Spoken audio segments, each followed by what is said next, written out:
आगे जो है हम बात करेंगे classification of haloalkanes, haloalkanes के वर्गीकरण के बारे में। देखिए हैलो एल्केन्स को जो है दो प्रकार से बांटा गया है। नंबर एक होता है हाइड्रोकार्बन्स में उपस्थित हाइड्रोजन परमाणुओं की संख्या के आधार पर। किसके आधार पर? नंबर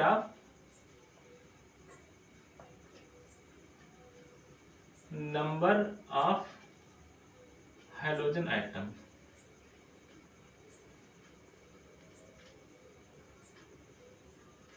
कि मतलब उस हाइड्रोकार्बन्स में कितने हाइड्रोजन परमाणु उपस्थित हैं। दूसरा जो हमारा दूसरे प्रकार से जो हम क्लासिफिकेशन करते हैं वो इस बात पर निर्भर करता है कि हाइड्रोजन और कार्बन परमाणु के बीच में बंध की प्रकृति कैसी है। मतलब nature of carbon and hydrogen bond carbon और हाइड्रोजन बंध की प्रकृति के आधार पर। तो पहले हम बात करेंगे number of hydrogen atoms in the haloalkanes. मतलब हैलो एल्केन्स में उपस्थित हाइड्रोजन परमाणुओं की संख्या के आधार पर वर्गीकरण। तो हाइड्रोजन परमाणुओं की संख्या के आधार पर जब हम वर्गीकरण करेंगे तो जो हमारा हैलो एल्केन्स होते हैं ये स्टार्टिंग में तो पहले दो भागों में बांटा गया है। वर्गीकरण होता है पहला होता है मोनो हैलो एल्केन्स, दूसरा हमारा होता है पॉली हैलो एल्केन्स। ठीक, अब ये मोनो हैलो एल्केन्स क्या होते हैं? देखिए वह हैलो एल्केन्स या वह हाइड्रोकार्बन्स जिसमें से केवल एक हाइड्रोजन परमाणु का विस्थापन होता है हाइड्रोजन परमाणु के द्वारा, केवल एक हाइड्रोजन परमाणु का विस्थापन होता है हाइड्रोजन परमाणु के द्वारा, तो उसको हम कहते हैं मोनो हैलो एल्केन्स। फिर से सुन लीजिए, वह हाइड्रोकार्बन्स जिनमें उपस्थित केवल एक हाइड्रोजन किसी हाइड्रोजन परमाणु के द्वारा प्रतिस्थापित कर दिया जाता है तो उसको हम कहते हैं मोनो हैलो एल्केन्स। जैसा कि हमने एथेन से बनाया था क्लोरोएथेन, तो वहां पर एक ही क्लोरीन का विस्थापन हुआ, एक ही हाइड्रोजन का विस्थापन हुआ है एक क्लोरीन परमाणु के द्वारा। तो ऐसे प्रोडक्ट्स को हम कहेंगे मोनो हैलो एल्केन्स। जैसे जो एग्जांपल हमारा था वो ये था, यहाँ पर Cl था, बाकी सब यहाँ पर हाइड्रोजन जुड़े हुए थे, तो इसको हम कहेंगे mono haloalkanes. Poly haloalkanes कौन से होते हैं? वह हैलो एल्केन्स जिसमें एक से अधिक हाइड्रोजन परमाणु उपस्थित हो। मतलब एक से अधिक, दो या दो से अधिक हाइड्रोजन परमाणु का विस्थापन अगर यदि हाइड्रोजन परमाणु के द्वारा किया जाता है तो हम उसको पॉली हैलो एल्केन्स कहते हैं। एग्जाम्पल के तौर पर अगर यदि इस हैलो एल्केन्स यानी मोनो हैलो एल्केन्स का रिएक्शन यानी CCl H हाइड्रोजन हाइड्रोजन, अगर यदि इसका हम पुनः Cl2 के साथ क्रिया करवाते हैं तो यहाँ पर भी क्या होगा, HCl हमारा एक निकल जाएगा और यहाँ पर होगा क्या, जो दूसरा यहाँ पर क्लोरीन है ये Cl कार्बन कार्बन Cl, यहाँ पर हाइड्रोजन हाइड्रोजन हाइड्रोजन और हाइड्रोजन, यानी यहाँ पर दो इस हाइड्रोकार्बन्स में दो क्लोरीन्स आकर के जुड़ गए, तो इसको हम कहेंगे डाई हैलो एल्केन्स। ठीक, क्योंकि यहाँ पर क्या है सिंगल हाइड्रोजन है तो इसको हम कहेंगे मोनो हैलो एल्केन्स। दो हाइड्रोजन परमाणु उपस्थित है हाइड्रोकार्बन में तो उसको हम डाई हैलो एल्केन्स कहेंगे। तीन कार्बन परमाणु उपस्थित है तो ट्राई हैलो एल्केन्स कहेंगे। पांच का हाइड्रोजन परमाणु उपस्थित हो तो उसको हम पेंटा हैलो एल्केन्स बोलेंगे। ठीक, तो चलिए हम आगे बढ़ते हैं। ये जो हमारा जो मोनो हैलो एल्केन्स होता है, ये मोनो हैलो एल्केन्स जो है ऑलरेडी इनको हम तीन वर्गों में बांटते हैं। ये तीन भागों में बांटा गया है। कौन कौन? नंबर एक होता है प्राइमरी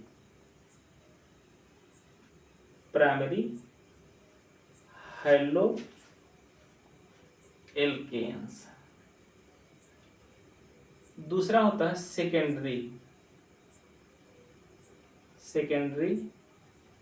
हैलो एल्केन्स। और तीसरा होता है टर्सरी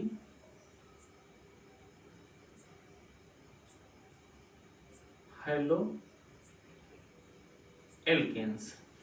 प्राइमरी मतलब इसको हम लिखते हैं प्राथमिक, प्राथमिक हैलो एल्केन्स। इसको हम कहते हैं द्वितीयक, द्वितीयक हैलो एल्केन्स। इसको हम कहते हैं तृतीयक,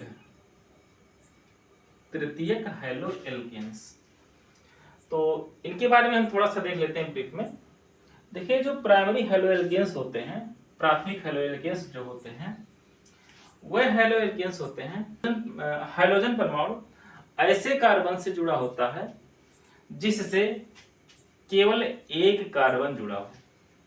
जैसे एग्जांपल के तौर पर यहाँ पर जो हमारा ये क्लोरीन है, या यहाँ पर जो हमारा ये जो क्लोरीन है, वो ऐसे कार्बन से जुड़ा हुआ है जिससे केवल एक ही कार्बन जुड़े हुए हैं। तो ऐसे हैलो एल्केन्स को हम प्राइमरी या प्राथमिक हैलो एल्केन्स कहेंगे। ठीक, वह हैलो एल्केन्स जिसमें हाइड्रोजन परमाणु जिस कार्बन से जुड़ा है, अगर यदि वह कार्बन परमाणु कम से कम 2 कार्बन परमाणुओं से जुड़ा हो तो उसको हम कहेंगे द्वितीयक हैलो एल्केन्स। ठीक, जैसे यहाँ पर ये है, देखिए हाइड्रोजन परमाणु जिस कार्बन से जुड़ा हुआ है उस कार्बन से 2 कार्बन परमाणु जुड़े हुए हैं, तो ऐसे हैलो एल्केन्स को हम कहेंगे द्वितीयक हैलो एल्केन्स। तृतीयक हैलो एल्केन्स क्या होता है? वह हैलो एल्केन्स जिसमें जिस कार्बन से हमारा हाइड्रोजन परमाणु जुड़ा होता है, जिस कार्बन से, वह कार्बन अगर ये 3 कार्बन परमाणुओं से जुड़ा है तो उसको हम कहेंगे तृतीयक हैलो एल्केन्स। तो सबका हम एग्जाम्पल लिख दे रहे हैं। जैसे मान लीजिए यहाँ पर Cl, अगर यदि हम यहाँ पर कुछ नहीं लिखें तो इसका मतलब आप लोग समझ लीजिएगा कि यहाँ पर हाइड्रोजन लिखा हुआ है। ठीक, जल्दी के कारण, ताकि वीडियो हम आसानी से और फास्ट बना सकें। यहाँ पर देखिए, अगर यदि द्वितीयक हैलो एल्केन्स में जैसे ये क्लोरीन है और क्लोरीन यानी हाइड्रोजन परमाणु जिस कार्बन से जुड़ा हुआ है, अगर यदि वह कार्बन परमाणु कम से कम 2 कार्बनों से जुड़ा हुआ है, 2 कार्बन परमाणु से जुड़ा हुआ है, तो उसको हम कहेंगे द्वितीयक हैलो एल्केन्स। तृतीयक हैलो एल्केन्स में जैसे CH3 CCl, यहाँ पर भी CH3 CH3, ये भी CH3, तो इसको हम कहेंगे तृतीयक हैलो एल्केन्स। ठीक, ये प्राथमिक हैलो एल्केन्स, द्वितीयक हैलो एल्केन्स और तृतीयक हैलो एल्केन्स। ओके, अगला हमारा जो वर्गीकरण है वो इस प्रकार से है, जिसमें हमने मोनो हैलो एल्केन्स के बारे में तो हमने बात कर लिया। अब हम बात करेंगे पॉली हैलो एल्केन्स के बारे में। देखिए, पॉली हैलो एल्केन्स वह हाइड्रोकार्बन्स होते हैं, वह हैलो एल्केन्स होते हैं, वह हैलो एल्केन्स जिनमें 2 या 2 से अधिक हाइड्रोजन परमाणु उपस्थित हों, तो उन्हें हम पॉली हैलो एल्केन्स कहते हैं। पॉली हैलो एल्केन्स भी वैसे 3 प्रकार के होते हैं। जैसे एक तो हमने बताया कि di hello alkanes, tri halo alkanes, tetra halo alkanes, penta halo alkanes, है ना। तो हम आज यहाँ पर डाई हैलो एल्केन्स के बारे में ही केवल बात करेंगे। तो डाई हैलो एल्केन्स का मतलब कि वह हैलो एल्केन्स जिसमें हाइड्रोजन परमाणु कम से कम 2 परमाणु उपस्थित हो, तो उसको हम कहेंगे di hello alkanes. Di hello alkanes का जब हम क्लासिफिकेशन करेंगे तो ये भी 3 प्रकार का होता है, उसके भी बारे में हम जान लेते हैं। ये हमारा है gem di halo alkane, di halo alkane. ये जो हमारा होता है वो बिसिनल्स होता है, vicinals halo alkane, di hello alkanes. और तीसरा जो होता है हमारा वो अल्फा ओमेगा हैलो एल्केन्स। ठीक, तो अगर यदि हम यहाँ पर बात करेंगे जेम डाई हैलो एल्केन्स के बारे में, तो वह हैलो एल्केन्स जो जिनमें हाइड्रोजन परमाणु, दोनों हाइड्रोजन परमाणु एक ही कार्बन से उपस्थित हों, एक ही कार्बन पर उपस्थित हों। जैसे मान लीजिए ये क्लोरीन है, ये क्लोरीन है यहाँ पर, ये हाइड्रोजन है, बाकी सब हाइड्रोजन उपस्थित है, तो इसको हम कहेंगे जेम डाई हैलो एल्केन्स। मतलब वह डाई हैलो एल्केन्स मतलब वह हाइड्रोकार्बन्स, वह हेलो एल्केन्स जिसमें जो है दोनों हाइड्रोजन परमाणु एक ही कार्बन परमाणु पर उपस्थित हो, उसको हम कहेंगे जेन डाई हेलो एल्केन्स। बिस्मथ में क्या होता है, वह डाई हेलो एल्केन्स जिसमें दोनों हाइड्रोजन परमाणु दो निकटवर्ती कार्बनों से जुड़े हों, तो इसको हम कहेंगे बिस्मथ हेलो एल्केन्स। देखिए यहाँ पर दोनों हाइड्रोजन परमाणु दो निकटवर्ती कार्बनों से जुड़े हों।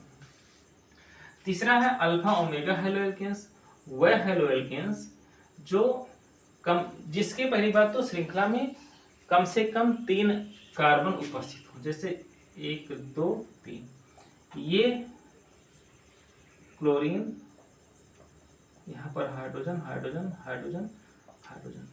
देखिए यहाँ पर ये जो दोनों क्लोरीन यानी हाइड्रोजन एटम्स हैं वो दोनों निकटवर्ती कार्बनों से नहीं जुड़े हुए हैं, तो ऐसे हेलो एल्केन्स को हम कहेंगे alpha omega di halo alkanes.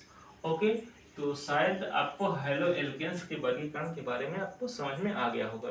अगर समझ में आ गया तो आप वीडियो को लाइक जरूर कर दीजिएगा। ओके, धन्यवाद।